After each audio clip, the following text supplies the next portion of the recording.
Well, hey, what's up? How are you, everybody? Welcome to Movie Community College. I am the professor, and I was supposed to be doing a live stream with my friend Sid, but I'm having issues on my part. I don't think I'll be able to hit his today, but we'll figure it out, and I'll be with Sid. Sid's been doing some great work. I encourage you. I got a little message from him at the end of the video to take a look at. But right now, I got a video here, and it's called Regime Ender, the Coronavirus's Impact on China. I'm going to play the video and then I'm going to share you some thoughts because there's a lot going on in America right now about this.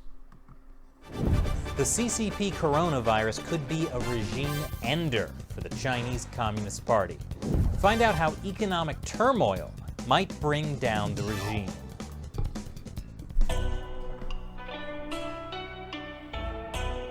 Welcome back to China Uncensored. I'm Chris Chappell. The deadly coronavirus outbreak.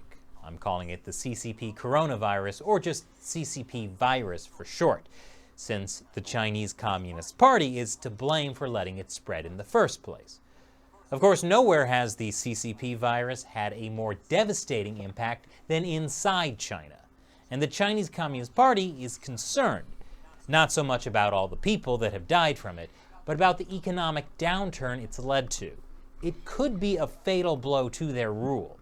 I sat down over Skype, because of the quarantine, with China expert Gordon Chang to discuss what might be next for the Chinese Communist Party. Thanks for joining me today. Thank you so much, Chris. Yeah, how's life under the coronavirus? Is you're holed up at home? We're under mandatory lockdown in New Jersey, and we're surviving fine. Glad to hear that. Well, so, Gordon, the coronavirus basically shut down the Chinese economy for 2 months. What impact do you think that had? I'm sure that the first quarter is going to be negative gross domestic product growth. I'm sure China is going to report something positive, but nonetheless, when you start to look at the underlying numbers, it shows an economy deep in the red. So, for instance, oil demand was down 20% year on year. The exports for the combined January-February period down 17.2%. Imports, a crucial measure of domestic demand, down 4.0%. The purchasing managers' indices for February were historically negative, both for manufacturing, but especially for services. So, March, there might be a recovery of some sort. But even so, Chris, you have, for instance, only about an average of maybe 70% of the workers back at the job sites. So March probably is negative as well. So the first quarter is, I think, a really big hole for China. Well, I know China has a history of lying about its GDP numbers. So these are some of the things we can look at to get a better sense of how the Chinese economy is actually doing. Now, I know China has required people to go back to work. It's trying to get the economy going again. Do you think that will work? Well, I'm sure that they will have some sort of recovery in this month, March, and we're going to see it continue through April. But we got to remember the issue here is that the virus has not completely subsided in China. There are many unreported cases from all that we can tell, which means that as workers get back to the job site, there's going to be reinfections. And there's evidence of that in Dongguan, which is the industrial heart of Guangdong province. When workers came back to their factory sites, they were actually infecting each other. So they had to go into quarantine or into hospital, as the case may be. So this is going to be a much slower process than Beijing has been trying to show to the rest of the world. Beijing wants to say, China's back. Well, it's sort of back, but it's going to take a long time, Chris. So what will happen if there is a second wave of the coronavirus in China? Well, I think you're going to see something like we witnessed in January and February. It may not be as bad, but we're already starting to see, the wave of reinfections. Beijing's numbers for the last 5 or 6 days show almost all the cases are, as they say, imported. There's only been one case of local transmission in the last week or so, and that case came from somebody who was imported. But that's pretty unlikely because we're getting indications from Wuhan, which is the epicenter, that there are dozens of infections there. And also, even in Beijing, there were clusters, which I think the government and the party have been trying to hide. So this is going to be a really difficult process for China, because they're going to have to deal with two things at the same time. They're going to have to deal with getting people back to work, but they're also going to have to deal with the virus spreading fast again. And we know that there's a second wave of infections in Asia. It's Taiwan, it's Hong Kong, it's to a lesser extent Singapore, and we're going to see it in China as well. What impact will this have on the rule of the Chinese Communist Party? I think long term, this is maybe a regime ender for the party. We saw, for instance, in February, at the death of one of the Wuhan 8, the 8 doctors who were whistleblowers, that created a wave of white-hot anger across social media platforms. You know, people were demanding fundamental political reform. Since that time, we have seen people in Wuhan go to their balconies and even disrupt a inspection tour by a vice premier. You know, they've been now singing Do You Hear the People Sing, that politically impactful song from Les Miserables, which, by the way, is what people in Hong Kong adopted as their anthem in protest of China. So it's very clear what's going on. People are talking about, in China, are talking about Chernobyl. I think this is going to really create a period of friction. And especially after the virus subsides, people are going to engage in recriminations. They're going to start complaining. And remember, this is the revolutionary season in China. It's spring. What impact will this have on the global economy? A lot of Western countries and businesses are still heavily invested in China. Yeah, one of the things that's really bad news for China is that its traditional export markets have been hit heavily. So, for instance, the U.S. Large portions of the U.S. are in lockdown. The economy is in standstill in many places. The U.S. economy is going to have a horrible first quarter. We're going to be negative. And that's also true, of course, in Europe, another big export destination for China, where you have Italy, Spain, now France, Germany. These are places that are also coming to a halt. So it's going to be hard for China to sort of dig itself out with an export-dominated economy. And that means that for China, it's going to be hard. But of course, it means everywhere around the world, with some exceptions, I think are going to show some effect of a downturn. And that means we're going to see that global recession that people talk about. And Chris, you know, people in our country are talking about Great Depression too. And although I don't know if that's really going to be the case, nonetheless, more and more people have been talking about that. Well, I know a lot of Americans are invested in China without necessarily even knowing it, like with pension funds. What can Americans do to avoid the China market? Well, there's one American who can do everything. President Trump can use his emergency powers to get, for instance, the federal pension funds to get their money out of China. And he can actually get other institutions out of China as well. And I think we really need to do that, because this is just outrageous. You know, number of these Chinese companies are on the Commerce Department's entity list, which means Americans can't contract with them without getting prior approval from Commerce. Yet we can all invest in these Chinese companies, which have been deemed threats to the U.S. national security interests. This makes no sense whatsoever. And I think that we are going to have a pulling apart of the U.S. and China in the financial markets, and it won't happen too soon. Well, thanks so much for joining me today, Gordon. Thanks, Chris.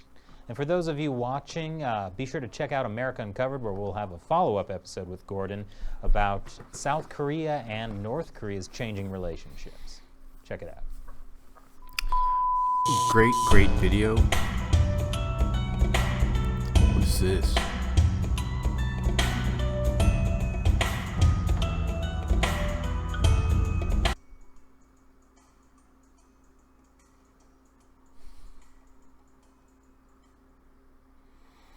I have no idea what that was. Good video, though. Good video.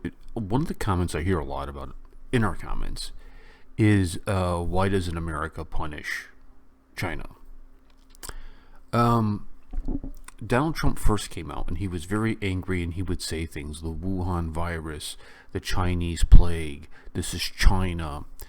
And in a lot of the press and the politicians here locally, not locally, in America, would complain that he's being racist, and they just became all these headlines about it. And then he stopped, and it was kind of curious when he stopped. And so he stopped saying that. He started saying favorable things about China, like, well, you know, I got a great relationship with the chairman, and you know, I know they're trying really hard and trying to be transparent with us, but we're going to, you know, we got a big trade deal with them.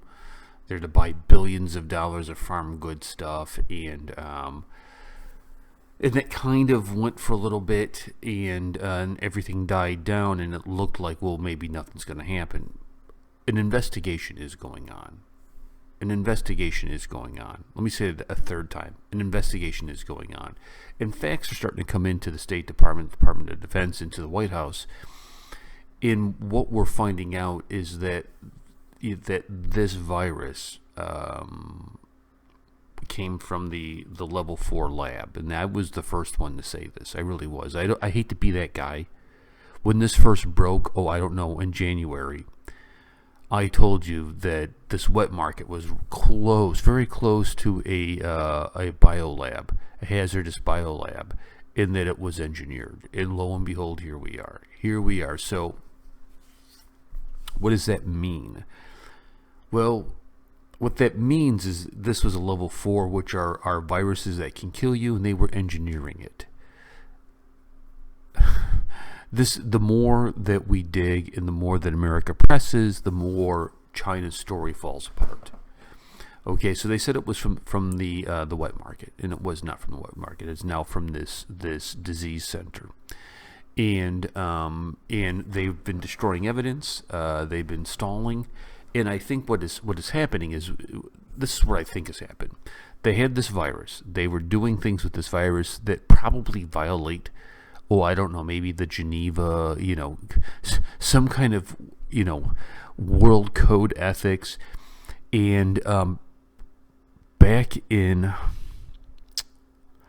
I think it was Obama's second year, America toured the facility and sent a cable back to the United States saying, hey, listen, we're at the facility, building's nice, people are nice, but their safety protocols are terrible. We're concerned that a pandemic may break out here because everybody just handles things like it's a level 2. And level 2 is a level 2 biolab, has flu stuff and it has things like that, but you're not, level 4, you're supposed to be in supplied oxygen. Level 4, everything has a code on it. You can't just walk in and get things. Level 2, you can. Level 2, you got to wear like a face mask. Just like, something out of cotton or something.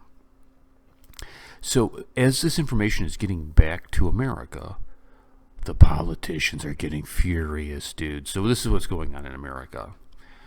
Trump said yesterday, I'm very angry with China, and we're going to do something about it. This is what I think is going to happen with China. The laws are being changed right now in America, so a citizen can sue the country of China for damages. You caught the Wuhan flu, sue them. You can sue them. One of your loved ones died, you can sue them. So they're changing that. They're also trying to figure out, China owns $1.1 trillion of our debt. I got a feeling America is not paying this. We're going to do the old dine and dash. And so dine and dash is you go into a restaurant, you order your food, you sit down, you enjoy your meal when no one's looking, you get up and you run out, you don't pay your bill. That's what I think America's going to do. We're going to dine and dash on China. They're going to be hurt like this. We know internationally, America, Trump has said, we got to get our manufacturing out of China, right? We're going to try to get everything out we can. What we can't get, maybe let's look at India. Let's look at places like that, right? Japan has said this. Japan has said, not only are we pulling out of China, but the Japanese government is paying the Japanese companies, get your stuff out. Get it out. Put it somewhere else. Get it out. Germany is doing the same thing. France is doing the same thing. So what's going to happen is there's going to be an unofficial dealing with it. We're not going to deal with you anymore. We're just not going. You're not going to get our money. We're not going to deal with you anymore. What I think America will do is America will censor China, and there will be all kinds of military pressure put on them. Are we talking going to war? Depends what China does. If we went to war, it would be a pretty quick war because America would just walk right through them. They would walk right through them, dude. The military, China's military is way overrated. So I think that's where we're heading with this, is a complete withdrawal of the world of we're not doing business with you. Right? We are a pariah. We're not doing business with you. All these health issues come from you. So I think that's where we're heading, to answer your question. Great peace. Regime change, I don't know, man. They're commies. Commies cover for commies. I mean, if that's anything we've learned. And we've also learned that the cover-up is worse than the crime. So I'll catch you guys later. Peace and much love. Have a good day. Time to go watch Mahabharat.